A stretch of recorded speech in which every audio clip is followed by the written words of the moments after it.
everyone, it's Allie, and I have a book review for you today. This is the book. It is called Behind Closed Doors. It is by Shannon McKenna. It is about a man named Seth Mackey.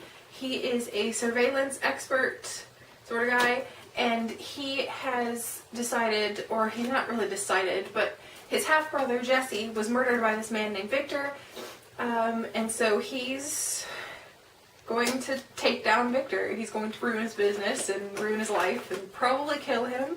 So that's so he decides he's going to get a job with Victor to help, because Victor owns this island. He owns this island called Stone Island. He enlists Seth's help to better secure it, like update the security and stuff. And what he doesn't know is Seth has an ulterior motive, which is to plant bugs. Since he's updating his security, but he's planting bugs of his own to help understand what Victor's doing and figure out the best way to take him down. In the process, he meets Rain. Rain works for Victor. I'm not exactly sure. Oh yeah, that's why. Oh, I almost forgot why she was working for him. Victor killed. Rain is trying to find what happened to her father. Her father died in a boat crash, or he drowned or something. But he was on a boat, and then he never came back from the boat, so either it crashed or whatever. That part's not really important. But she's working for Victor. She's working for Victor because she wants to find out what happened to her father. So in the process, she meets Seth, which then ends up being a whole other complicated mess. They pretty much, like get together right off of that. Because Victor sort of makes it so they will spend time together, because somehow he's decided he wants to, fuck up everything. He's decided he wants to just screw up everything, and so, because he's not a very nice man. Victor Lazar is not really a nice man. You do get to like him throughout the book. He's not very nice, but you get to know him. You get to kind of like him. So Rain is living in Victor's old mistress's house. Because she's his niece. That's the way we're gonna say it. She's his niece. So he put her up there. She's not his mistress, as Seth believes throughout the book, or throughout at least the first part of the book. He believes that she is just there because he doesn't know. He doesn't know Victor is her uncle. So he kind of just thinks that she's there to pleasure him whenever he feels like. There is a warning I should have told you a long time ago. There is quite a bit of sex in this and the next book that I'm going to talk about, because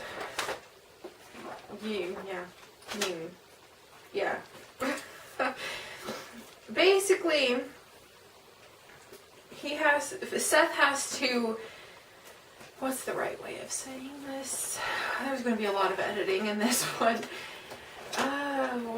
Basically, Seth is trying to understand why she would work for this man, because he's not a nice man, and she can't tell him, or she doesn't feel like she can tell him her whole sad life story. So basically, he uses his strength and his sexual prowess to overtake her sometimes. He doesn't force her. He doesn't rape her or anything. He just kind of,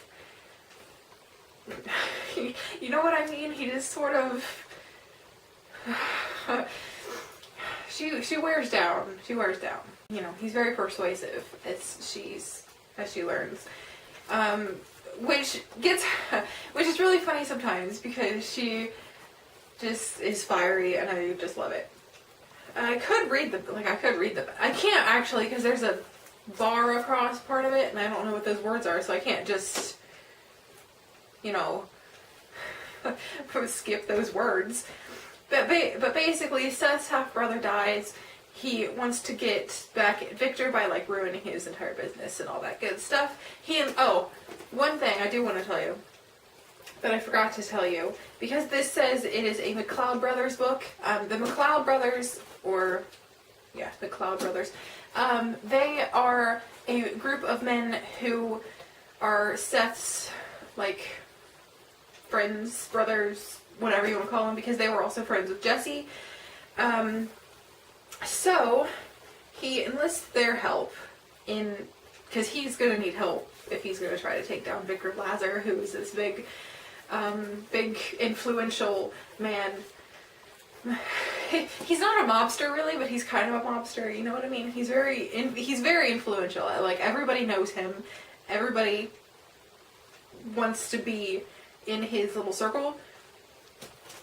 So Victor enlists the help of the McCloud brothers, whose names I don't exactly remember. There's Connor, who's the one in the next one. There's also... Should I tell you? I mean, it really doesn't matter if I tell you. Except I can tell you more in the next one. Because... Oh, there's Davy. Davy is one of them too. Because there's more of the McCloud brothers in the next one. But basically, Rain and Seth get together, and then she starts falling in love with him, and that's just not a good thing, because he can't really, or doesn't really try to open up to her, because he just isn't, I mean, he's not like a mushy sort of man. But then then he learns that she is indeed related to Victor, and he's not very happy with that because she didn't tell him, and she defies him when he tells her to stay somewhere so she'll stay safe. So, yeah. But it all works out, you know, obviously, because that's how romance novels work. It all works out fine. So, I don't know how good of a review that was, because I messed up like 3 or 4 times so far that I've tried to start this video. So, yeah, Behind Closed Doors by Shannon McKenna is a very good book. And the other book that I have, because I'm going to lump them together, because this one right here, Standing in the Shadows, it takes place basically right after this one. And I know probably that's how a lot of series happens, but it's basically right after, like, all this crap happened right after everything else got sorted. So it's just so good. This one is about Connor McCloud and Aaron. Connor and the other McClouds are ex-FBI agents? Maybe. No, they're not. Ooh, sorry guys. I'm gonna lie to you. Connor McCloud is an ex-FBI agent. The others do other things. Basically, there's a woman in here named Erin. Erin... Riggs. Yes. And Erin is the daughter of a man named Ed, and Ed is Connor's boss, or was Connor's boss at some point in time. But Connor loves her. Connor is in love with her, has been in love with her for a really long time, but she hasn't been of age. He's known her since she was like 13 or 10 or something, and so he's just loved this little girl, and he hadn't, not like lusted after her when she was like 13, but he's just like really liked this girl. And so throughout the years, and Ed and his wife don't like it, but throughout the years he's just kind of waited and watched and, bided his time until he could go after her. So she doesn't like him. She doesn't reciprocate his feelings when he goes after her the first time.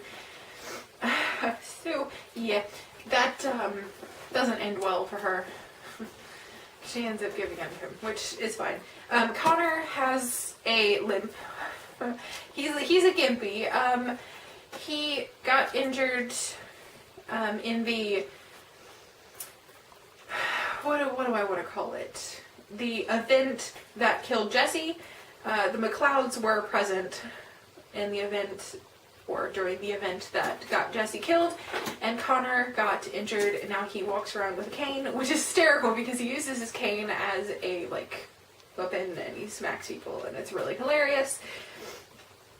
These books, by the way, are quite dramatic, but they're really funny. There are some really funny parts that I just couldn't help but laugh. And there is a lot of sex in this one as well. I think I'm going to read because I can read the back of this one because the little stupid little sticker's not. I will put links below where you can actually go read what these are about, because I can't read that one. As I said, it's got some little sticker on the top, but this one I can. But anyway, so there's sex in this one too. So just a forewarning, if you are not old enough for sex, or if you don't like reading about it, or you don't really think you're mature enough, you know, you'll know. Everyone's different, so you'll know if you're mature enough or if you can handle it. Don't read this book if you're not, because there is a bit of sex in this, and there is some cussing, but I think I'm not as apprehensive about that, because I am apprehensive about that, but it's more relevant anymore, like, everywhere. You know what I mean? Like there's this show on Netflix called Bloodline, or Bloodlines. Is there an S? If you know about that show, then you know what I'm talking about. It is cussing like every other word. So it's like, I mean, people watch that, I think. Maybe they don't, I don't know, but my grandma did. So it just seems like everywhere now, new movies or shows that are coming out are just cussing more and more, and it gets on my nerves, but whatever. Whatever, I can't do anything about it. But this has some cussing in it, and just a forewarning for you. Now I'll read the back, guess.